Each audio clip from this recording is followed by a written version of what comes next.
दुनिया का सबसे छोटा इस्लामिक देश मालदीव और चाइना का बेकाबू रॉकेट लॉन्ग मार्च 5B रॉकेट मालदीव में ही गिरा है। और ऐसे में कहा जा रहा था कि ये रॉकेट कहीं पर भी गिर सकता था।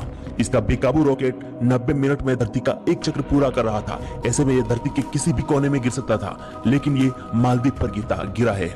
और दोस्तों, मैं आपको बता दूं कि इस रॉकेट को लेकर कहा जा रहा था कि ये धरती पे किसी भी कोने में गिरेगा और इससे जितना भी नुकसान होगा उसका पूरा भरपाई चाइना को ही करना पड़ेगा।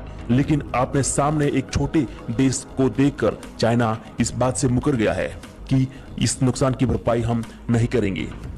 दोस्तों, मैं आपको बता दूं कि मालदीव को इस रॉकेट के गिरने से भारी नुकसान हुआ है। वहां पर किसी भी जान माल का नुकसान नहीं हुआ है, लेकिन फिर भी तबाही काफी हुई है। और ऐसे में कई करोड़ रुपए मालदीव को देने चाहिए थे, जिससे उसकी नुकसान की भरपाई मालदीव कर सके। लेकिन ऐसे में चाइना इस बात से मुकर गया है कि उसके नुकसान की भरपाई चाइना नहीं करेगा।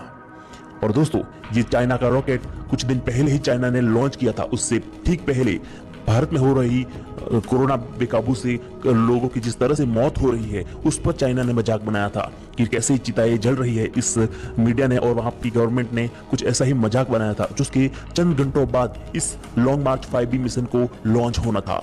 लेकिन जैसे ही चंद घंटों बाद उनके किए की सजा मिल गई। जैसे ही लॉन्ग मार्च 5B रॉकेट हवा में लॉन्च किया गया और धरती की सरफेस एरिया से बाहर निकलते ही वो बेकाबू हो गया और चाइना इस रॉकेट पर से पूरी तरह से कंट्रोल खो बैठा। ऐसे में ये रॉकेट धरती की तरफ 45 डिग्री झुका हुआ और धरती के चारों तरफ बड़ी तेजी से चक्कर काटने लगा। और ऐसे में ये 90 मिनट में धरती का एक चक्कर पूरा कर रहा था, यानी कि इसकी रफ्तार बहुत ही ज्यादा तेज थी।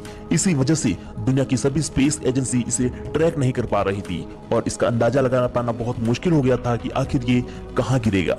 ऐसे में ये मालदीव के दुनिया का सबसे छोटा इस्लामिक देश मालदीव पर गिरा है और ऐसे में वहां पर कुछ तबाही होने की खबरें भी आई है और वहां पर उस गवर्नमेंट को भारी नुकसान भी हुआ है। और ऐसे में चाइना एक बार से मुकर गया है कि वहां पर हुई नुकसान की भरपाई चाइना नहीं करेगा। दोस्तों, दुनिया का सेकंड लार्जेस्ट जीडीपी वाला चाइना इस बात से मुकर गया है कि वहां की हुई नुकसान की भरपाई चाइना नहीं करेगा। जैसे ही ये रॉकेट लॉन्च हुआ और जैसे ही धरती की सरफेस एरिया से बाहर निकला, इसका संपर्क चाइना पूरी तरह से खो बैठा और इसका पूरी तरह से इस पर कंट्रोल खो बैठा। ऐसे में चाइना ने मजाक उड़ाया था, उसका चंद घंटों में ही उनके किए की सजा मिल गई।